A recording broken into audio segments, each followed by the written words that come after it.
We don't want to build a product just to build a product, but we want to build a product for, in our case, educators that really helps them and that they really need.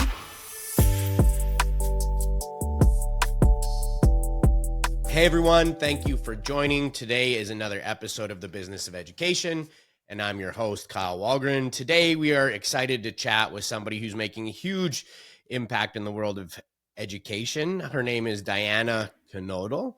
She is the founder of Fobizz, which is the biggest platform in Germany for helping teachers level up their digital skills. She's also founded AppCamps, a nonprofit that brings coding and tech skills into the classroom.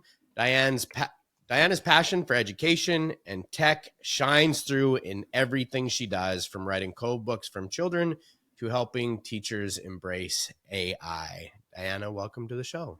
Thank you so much for having me. I'm super excited. So I'm just going to be completely transparent. I do this for selfish reasons and because I find that there is super interesting people that have exceeded and done things that I would like to do. And the only way I'm going to ever figure out how they did it is to have them on the show. And I feel like that answers a lot of questions for other people trying to change the world. So you've been in EdTech a long time. You write books around coding for kids, but right now the project you have, Fobizz, walk us through that. Oh, sure. So actually, I'm in EdTech for 10 years now. So with the nonprofit, that was the first company I started. We'll have our 10-year anniversary this next month, actually in November. So this is really exciting. And so with Fobizz, which is about 6 years now that we started this, we started out as a PD platform for teachers to do online professional training, which is like a really easy and simple idea. And with our background coming from computer science, and especially computer science education for teachers and schools, we got a lot of requests to do in-person trainings. And, I love to do this, but as you can imagine, I cannot do this a lot, especially with having like to work and kids and everything. So we thought, okay, we are like, our background is in like digital product management. So we thought, okay, why not try to set up a platform for teachers where they can either share what they know with other teachers, because there are a lot of teachers out there who are doing great work, and to help them share what they know in form of an online training with other teachers. And this is how we got started 6 years ago. And ever since then, like once you're in the business and you talk to teachers, you get a lot of ideas and requests. And from there, we've developed the product further. So today, we are not only doing professional development, but we're also building digital tools for teachers that help them. And also, as you can imagine, the newest topic, which is really important, like all over the world, but we are trying to bring it to Germany too, is AI, and helping teachers to learn about AI on the one hand, but also providing them with safe and secure tools that they can use for themselves, but that they can also use with their students. No, that's awesome. One of the things you said there was through talking with teachers, you started to identify certain problems. I think that a lot of new tech founders maybe overlook this step a little bit more than they should. How important do you think those teacher interviews are? And walk us through like your thought process on identifying the problem and building a solution to that. How do you think about those things? Well, that's like our 100% most important thing to do, because, we don't want to build a product just to build a product, but we want to build a product for, in our case, educators that really helps them and that they really need. So of course, usually we do have ideas, and especially like coming from like the digital world, which is oftentimes a little bit more advanced than education, at least in Germany, it is that way. So oftentimes it's really easy to just use the ideas we see in our like digital companies and then think about what could we do to help to bring this to education. And then we usually do it that we just build a really simple and quick prototype, and then we give it to the first teachers, we collect feedback, and then we iterate a little bit.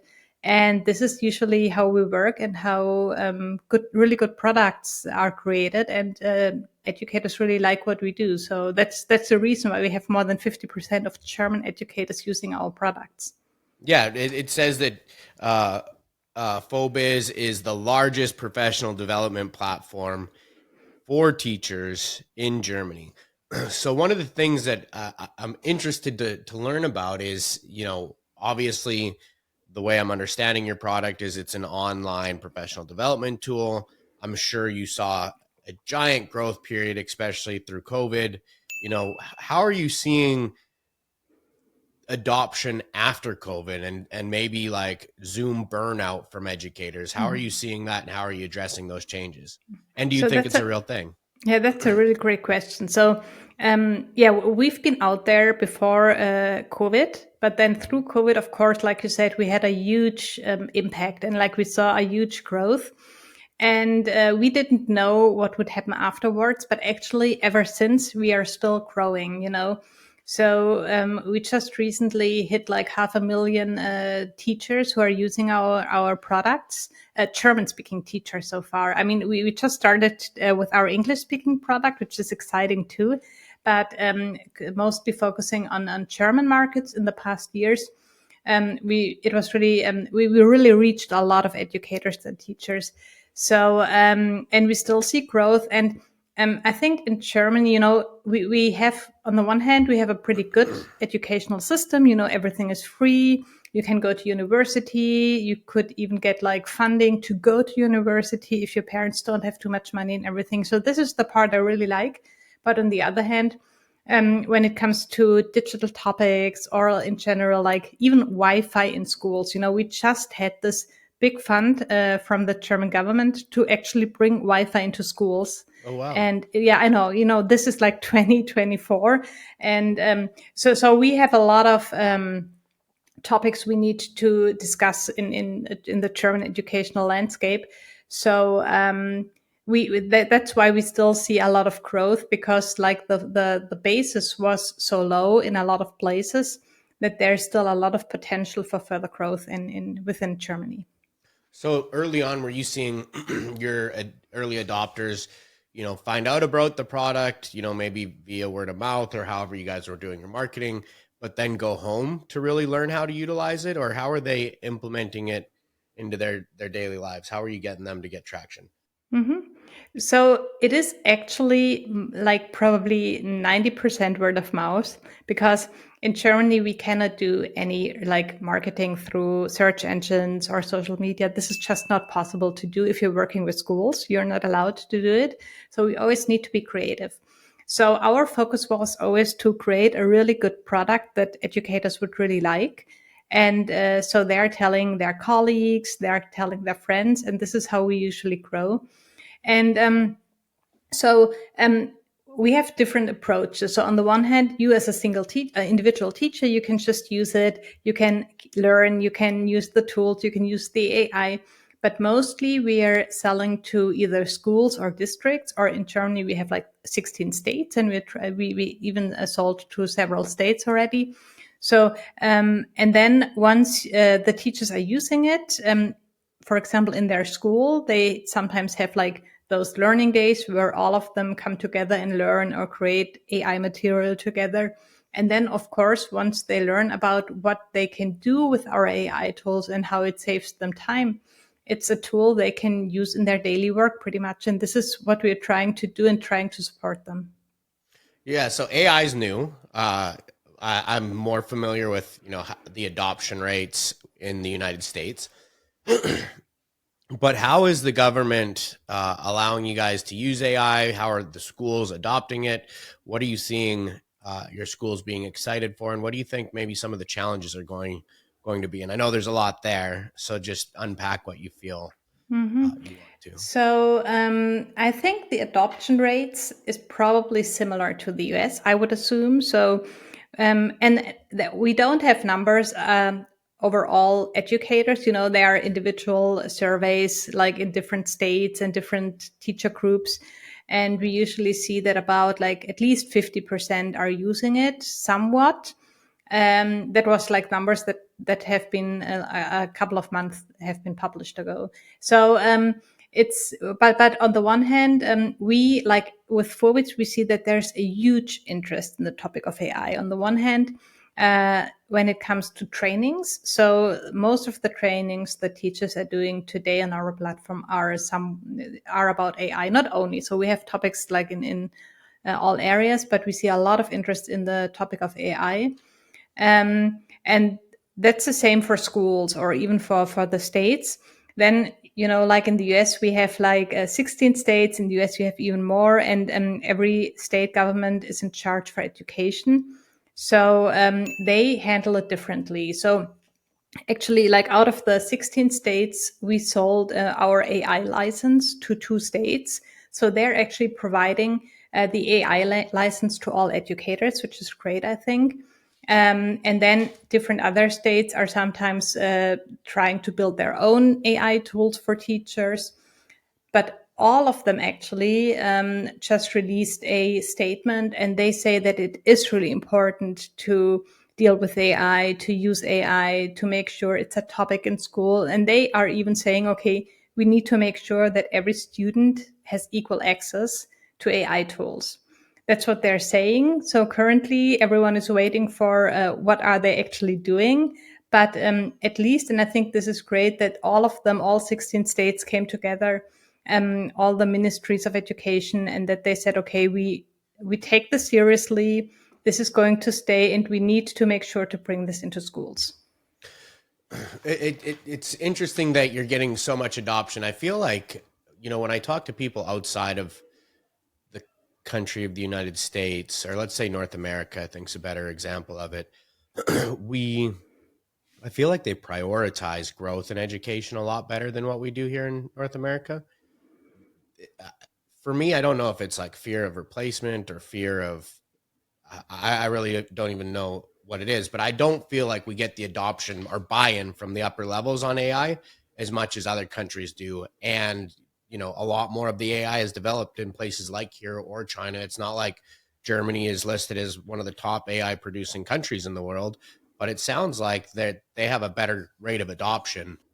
Well, I think the actual adoption isn't as great as it sounds, but at least like the government are talking about it and saying, okay, we know it's important and we need to bring it into schools.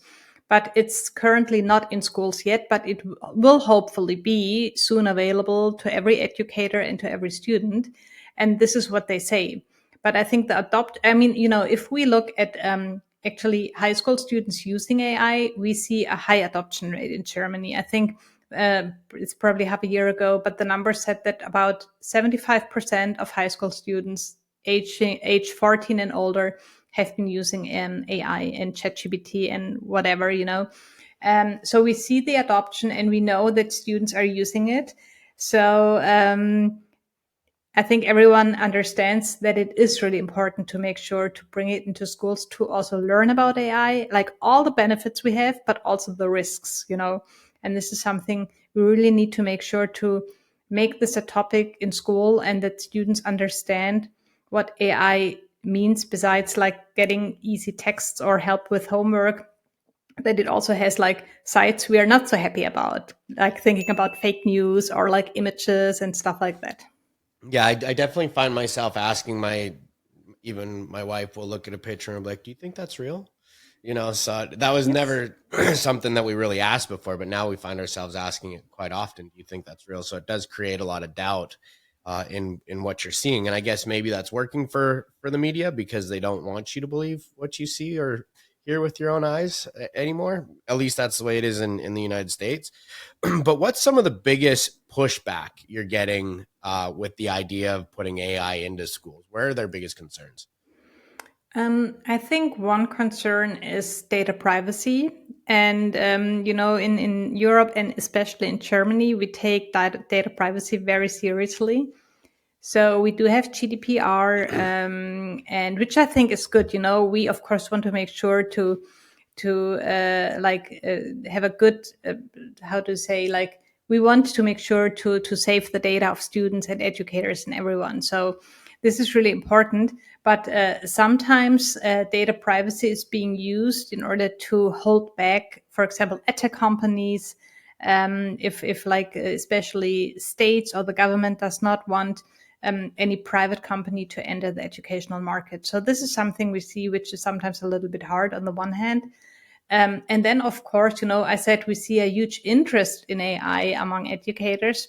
But on the other hand, there are still too many who have not tried it. Right. And I think so we need to make sure to actually bring it into schools. And I always say, I want like the teachers to have space and time to talk about AI, to try it out, to do little projects for themselves or even with students. And it's probably similar in other countries, but we have like a teacher shortage in Germany too. And there's never enough time. There's always too much work. And then on top of this, all of a sudden you need to learn about AI, need to use AI.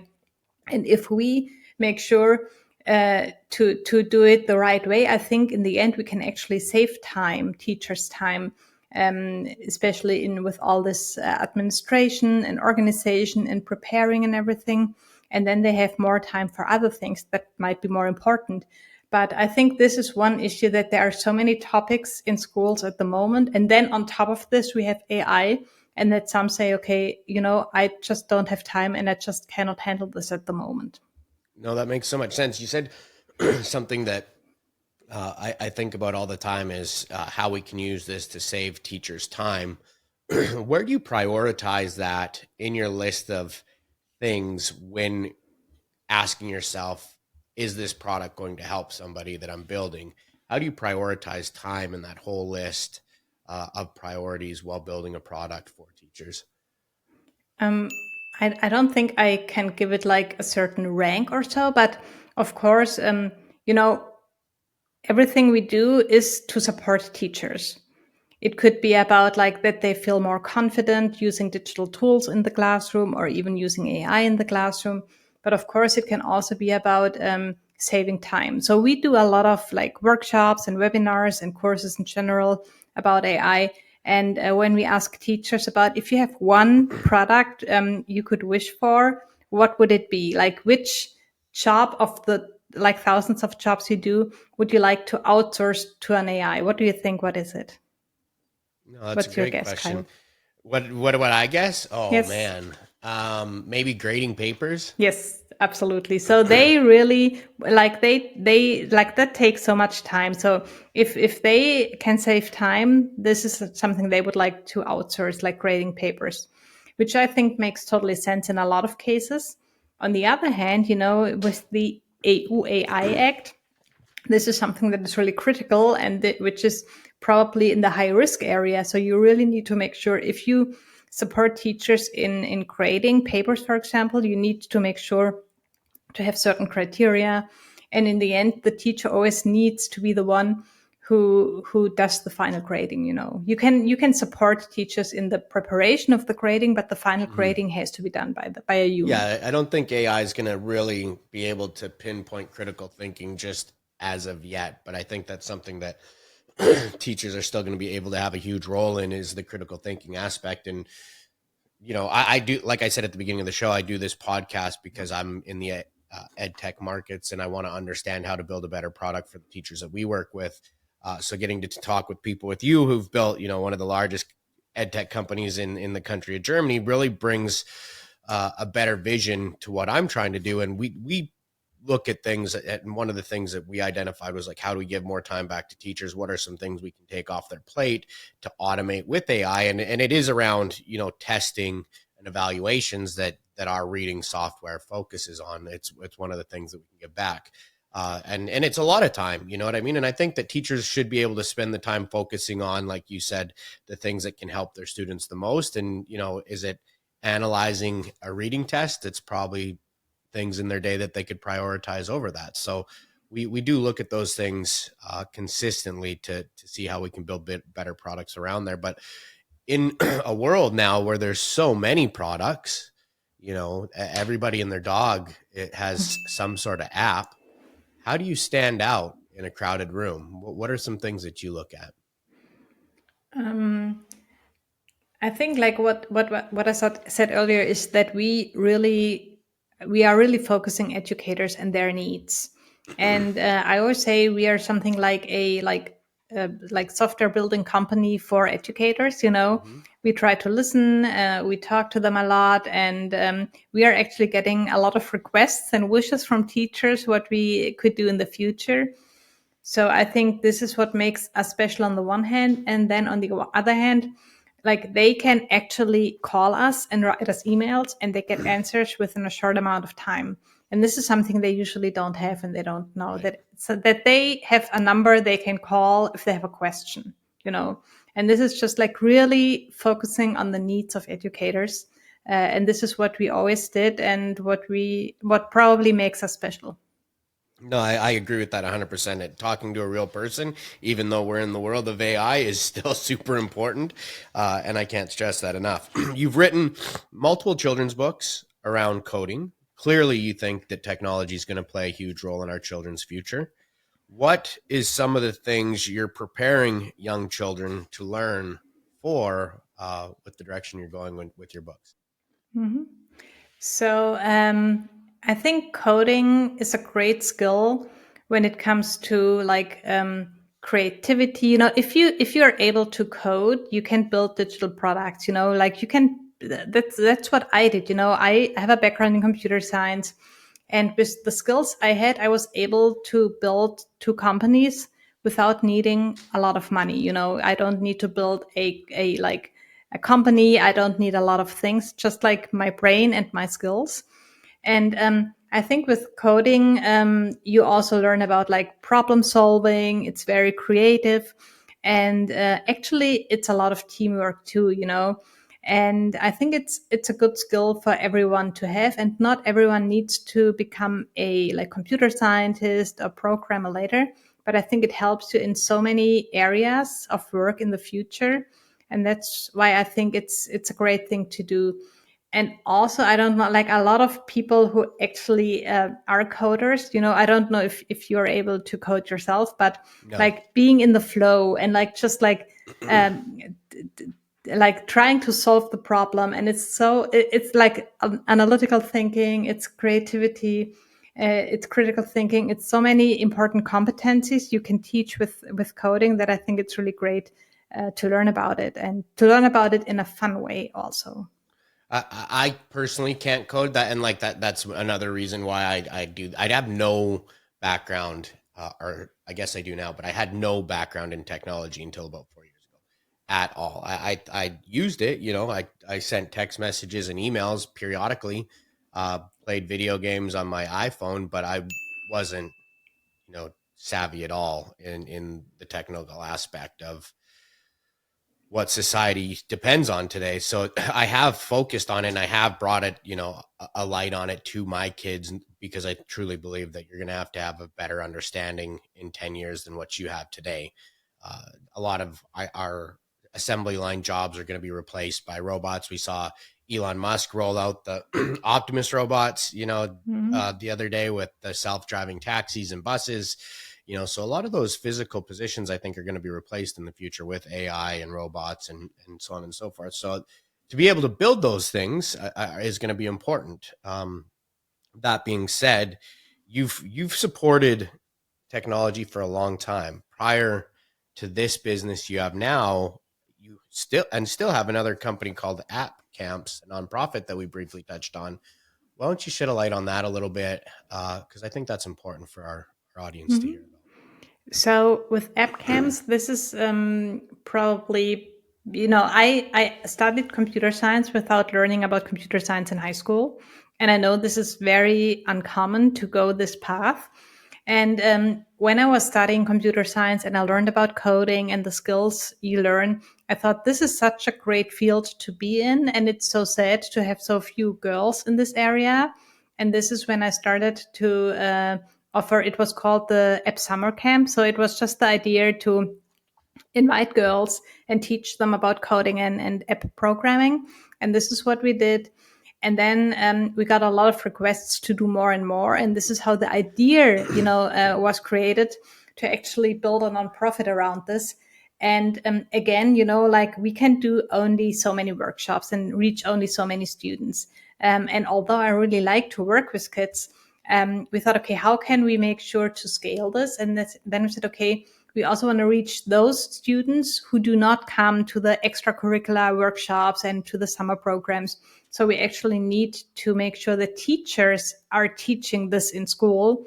And this is when we started to just like build teaching materials for teachers that they can use to teach the students about coding and app programming.